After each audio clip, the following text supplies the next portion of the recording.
Hi there, it's Ian here, and you're watching Grumpy Opinions, the show where I'm going to tell you all about what I think of films, TV shows, games, and life in general. Let's get on with the show.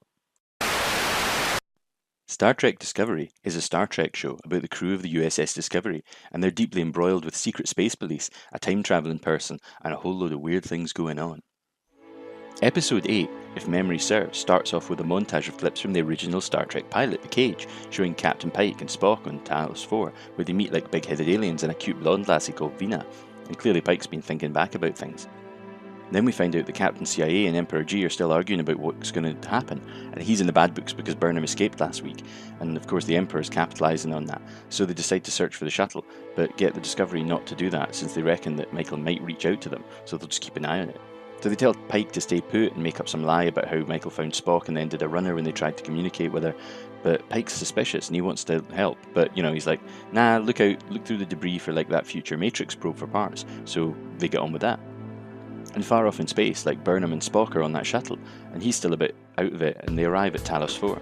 And then they get there like nearly soaked into a black hole, and Michael does like a quick think maneuver and try to like save them, and then Spock suddenly grabs the controls and flies them right into the event horizon, and then suddenly pop, it disappears. Turns out it was an illusion and the planet was there.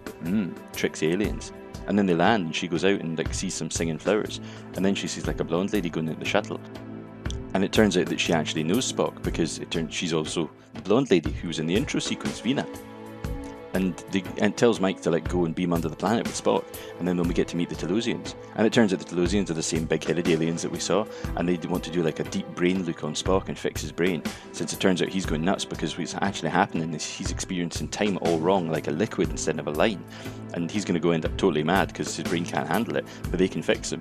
But in exchange, they want to see the memory of why Michael and Spock fell out, and she's like, nah, you're alright. But then eventually they convince her, and so does Spock, because he seems to be a little bit back with it. And she looks into his memories, and the very first time that the Red Angel came, and it showed her that she was going to die because she was trying to run away and a beastie was going to get her. But then later on, he met the Angel when he was older and mind melded with it. And then he saw last week's episode of the Orville. No, I'm kidding, but actually it did look kind of similar. But the octopus probe things are wiping out planets and killing everybody, and that's what Spock's been looking for. And after that, he tells her that the Red Angel's mind felt lonely and desperate, but also felt human. Oh aye. And that narrows it down who's going to be just a little bit. Anyway, he never really murdered the people he's accused of murdering. Wow, I mean, we kind of guessed that. But then anyway, the aliens still want to see the bad memory, and it turns out that when she was young and she was trying to run away again, Spock stopped her, and she ended up telling him that she hated him and called him like all kinds of nasty names, and the fact that he's half human and half Vulcan, and really upset him and broke him a bit.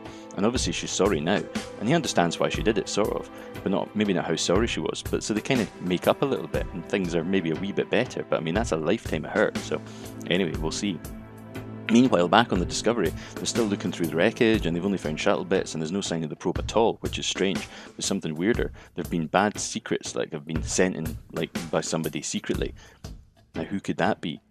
And Hugh, on the other hand, he's having a bit of a bad time trying to adjust to being alive, and finding Stamets' constant niceness is a bit oppressive, and he's got major anger issues because he's been in the Mushroom Kingdom by himself for many months, and now he can't quite get his head around it. And also, he still remembers getting killed by Tyler.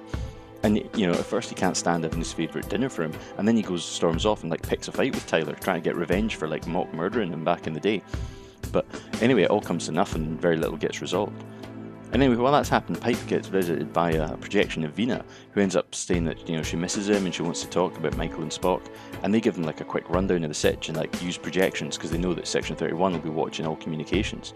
So he's like, right, let's go, troops. And they do a sneaky, thing by flying to a starbase that's near Talos 4. But then they, peel off and head off to the planet. But it doesn't work because somebody gave the game away. And Section 31 are, straight on them. So they end up blaming Tyler and they stick him in the brig because, the secret messages that were sent had his codes in them. Dun dun dun.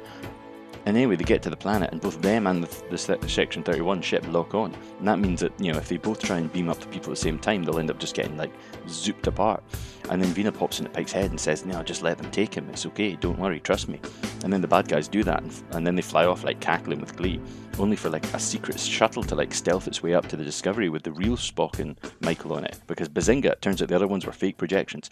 And Captain CIA is right cross, and Emperor G is like, haha, you're so sacked, mate. And anyway, back on the Discovery, Pike is like, well, we're all fugitives now, who wants out? And the crew's like, nah, this is more fun. So what did I think? Well, I've got to be honest, I'm blown away, frankly. I mean, I've been watching Discovery since the start, and there's been like, what, 20 odd episodes so far? And this is literally the second episode that didn't bother, that didn't aggravate me. I mean, the previous one was the one when Harry Mudd had them all in like a time loop, and frankly, even that one was a bit cheesy and daft, especially towards the end. But this, I mean, this is more like what I've wanted and expected from a show like this from the beginning. I mean, I've got to be honest, this is the high point of Discovery so far. This is the best episode they've done. And so let's start off with the less obvious stuff, like, the Hugh story. Now, I've been wondering what they were going to do with Hugh. We are Hugh. No, no, not that Hugh. Anyway, but instead of like the predictable, like everything is fine storyline, or the other one where he's going to be like, "Ha, I'm a secret alien," which I thought might be the case, and you never know. I mean, but they've already done the Manchurian Candidate stuff last season with Tyler, but it feels like this new Hugh is in fact just a bit messed up because I mean he's not physically the same person. He's like a totally new body of the same, with just happens to have the same memories and the same look, built from the same DNA. But that doesn't mean he's the same person because like he doesn't enjoy the same flavors, or he doesn't have the emotional connection of like when his husband touches him. And that's interesting because, he's got like life story memories in his brain, but he hasn't got the same love or the same sense recollections or muscle memories. And that's a really cool idea and one I've not really seen done before in like a sci fi story. I mean, that might just be because I'm not well read enough, but, I really thought this was really cool. And I like the setup because it adds like character conflict because like Stamets trying to like, he's trying to fix things and he's like sad because he's getting rejected and like Hugh's angry and confused and he's almost a bit sort of teenage and emotional, and I really hope that they aren't going to like push a romance between him and Tyler because I can see that sort of happening because like they're the only ones who have a connection of having this weird sort of am I who I am, is this now sort of thing going on. Also, in terms of good acting and interplay, I really thought the Michael and Spock stuff was good. In fact, I've got to be honest, the guy playing Spock, I think he was fine. I mean, it wasn't anything spectacular, and frankly, he might not be quite as good as Zachary Quinto in the films, but he's also not had much opportunity other than just sitting being mad a lot of the time. But he's certainly not bad, and I'm interested to see where he takes the role. I mean, especially the scene when they revealed the big fallout between Mike and Spock. I mean, that could have gone horribly wrong, with the cross-cutting between the adult actors and the child actors. I mean, that's kind of a slippery one. That's the kind of thing that if you don't do it well, it just becomes really bad, especially if the child actors aren't very good. But actually, I thought it was really well, and it was really quite emotional. And I also think that it's also a story that never quite felt trite and cliched. I mean, the Spock stuff was kind of simple but effective, and we're paying off stuff that we wanted to know about for a while, but without a B plot that was all like techno jargon and nonsense. And the revelations, they aren't startling, but they also weren't stupid, because I mean, there's a lot of startlingly stupid stuff that has happened in the show over the last season. And, it's a real step up, I felt. But then again, that could just be because of the simplicity. But still, sometimes simplicity works. Another thing was also like I like the fact that this was a direct follow up and like kind of a play on an old episode. I mean, it was the Cage or the Menagerie because they're basically, if you never watched the original one, the Cage was the first episode, and then they recast with William Shatner and the rest. But then during the rest of the normal Star Trek series, they used the footage for an episode where they went back to the planet again. So it was two different episodes. So this is real original classic Star Trek stuff, and it's important, and it's a nice touch, and it's lovely that they actually got the footage and they got the rights to use that in the opening sequence. That was really cool, and it really did feel like proper Star Trek this week. But the other thing it actually reminded me a lot of was Battlestar Galactica, and I'm a big BSG fan, like the new one when they remade it. I mean, and I bet like quite a few of my Outlander peeps are also big fans of it because it's another Ron Moore show. But anyway, but the thing about that was it was a continuing story with like solid acting and character stuff. It was less of the sort of Monster of the Week episode things, and I really loved it. And I kind of got that vibe from this week. But nothing's perfect, and I did have some grumps with the episode. I mean, but they're so much less and fewer than like normally. But let's start off with right. The drunk cameraman strikes again. I mean, clearly this is part of like the look of the show now, and it obviously stems from like the same kind of cinematography and look of the J.J. Abrams movies. Along with like the crazy lens flares and stuff, and the film stop coloring, grading, and all that technical jazz. But anyway, I could do without honestly the camera swooping about like the guys try to bungee jump or something like that.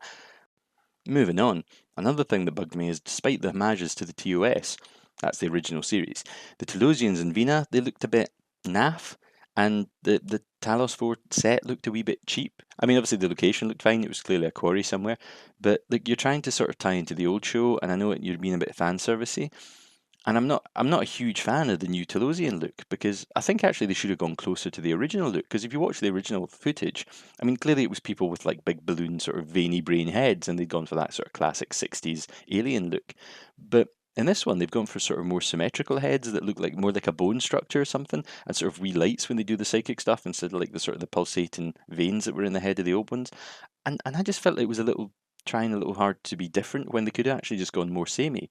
And similarly, I mean, I really like her off Home and Away. I've forgotten the actress's name, but you know, I, I kind of felt like they'd gone a bit too far making her hair and makeup look old fashioned. I mean, I can get that's what it's about, but to me, that just I felt you either go completely away or you go quite close to it, and I felt like they tried to have the best of both worlds, having their cake and eating it. And I mean, this is really kind of a minor quibble. But the other thing is, I mean, and as always, like the weakest part of the show is, as these days, seems to be the Section 31 stuff. I mean, it's such a terrible, cheesy plot. I mean, quite apart from the fact that, as I've said umpteen times, that Emperor Giorgio and Tyler, like both are untrustworthy turncoats who came from enemies of the Federation. I mean, one comes from an alternate universe of evil people. The other one was literally a Klingon spy. And not only have they got absolutely zero like supervision, they haven't been put in jail for their crimes, but they've actually been given loads of power and loads of trust in them, and they get away with murder and have absolutely no supervision. I mean, clearly, absolutely anybody can get a job at Section 31. I mean, it's crazy, and it just kind of makes mockery of the idea that you've got space CIA when they'll let anyone do anything and give them untold amounts of power. And lastly, that was the Spock Michael complaint. Like, honestly, they fell out when they were kids. I mean, but we know that they lived together for like years after that, and they never ever made up at all. The parents never came in and went, "Look, for God's sakes, the pair of you make up and be friends again." I mean, maybe not because it's a bit weird and that, but it just seemed a bit strange. I mean, I've got to be honest, I was kind of half expecting that the plot was going to be that they'd had some kind of, like, when they were in their late teens or early 20s, they'd actually had some kind of secret, like, teenage romantic tryst or something like that, because they're not actually related. I mean, she's adopted. So I thought it was going to be something like that, but or maybe that that they'd been involved in some kind of horrible near-death accident, or one had done something bad or something terrible. I mean, something like that. Not a little bit of name calling during one of like Michael's many attempts to run away. I mean, I could be being a bit nitpicky now, but yeah, as I said, this has been a fantastic episode, and I really enjoyed it. And right, that's me nearly caught up now because I mean, my plan is, as I said with the previous episode, is to try and get this all done very soon.